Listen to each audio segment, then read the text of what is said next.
the way you fight terrorism is you fight the terrorists. You don't say, I can't do anything because I have to defeat their ideas. Yeah, you will defeat their ideas, but first defeat them.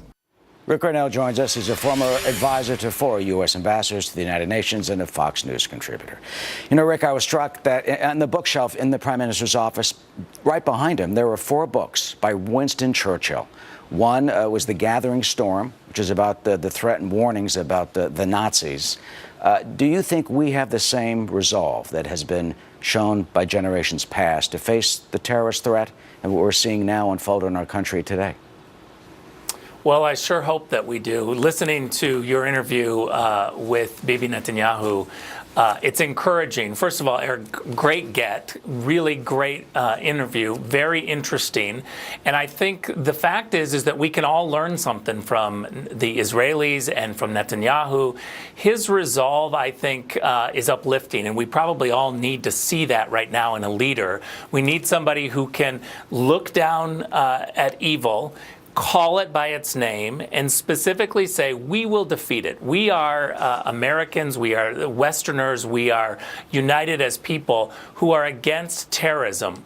But I think he's right, Netanyahu is right, that you've got to take it one step at a time. The very first step is to defeat ISIS, to defeat the terrorists, to call them out and defeat them. And the reason why that's important is because you're not going to get recruits joining a organization that is being defeated.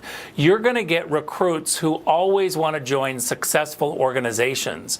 That's just a fact of life. So we have to show these potential recruits that they are not going to be able to join an organization that has any life left in it. It will be defeated. You know, he addressed that exactly in saying that you can't go after the philosophy. Some saying going after the, radical Islamic terrorism. You got to go after the terrorists and kill them, is what he said, likening it to the Nazis, saying we didn't go after the Nazi philosophy.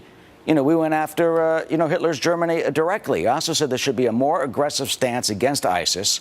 Of course, I said, we're doing that now. He said not enough. He wants to see bombing of what he calls the brain centers, like, let's say, Raqqa, as well as taking out the oil and this sort of thing. Do you think that will start to decimate ISIS, or is it just going to spread and expand its terrorism to the civilian populations, like the airports, what we've been seeing lately?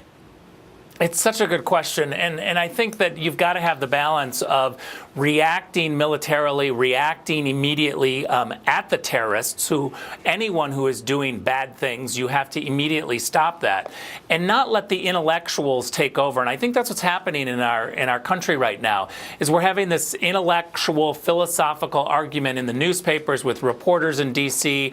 and with our leaders in Washington. They're talking about, this philosophical, how do we defeat in the long term this ideology. And I think the lesson from your interview with Netanyahu is a very good one, which is defeat the terrorists. Look at them. Look at all of the bad people. Look at the people that are doing wrong. Defeat them, and then we can move on. Well, certainly we hope that is what we can do, because we face this challenge across the globe, and sadly, as we have seen here in our own homeland, too often and potentially. Yeah, one little thing I would just want to add, Eric, there. You're so right, but we can't focus on that larger picture yet. We've got to take one step at a time and not be overcome with the emotions of, oh my gosh, this is so hard to peel away the ideology. Let's go after the first step, which is to stop the terrorists. And to do that, we need resolve and courage, of course. Rick Grenell, thank you for weighing in and for your kind words. Thanks, Eric.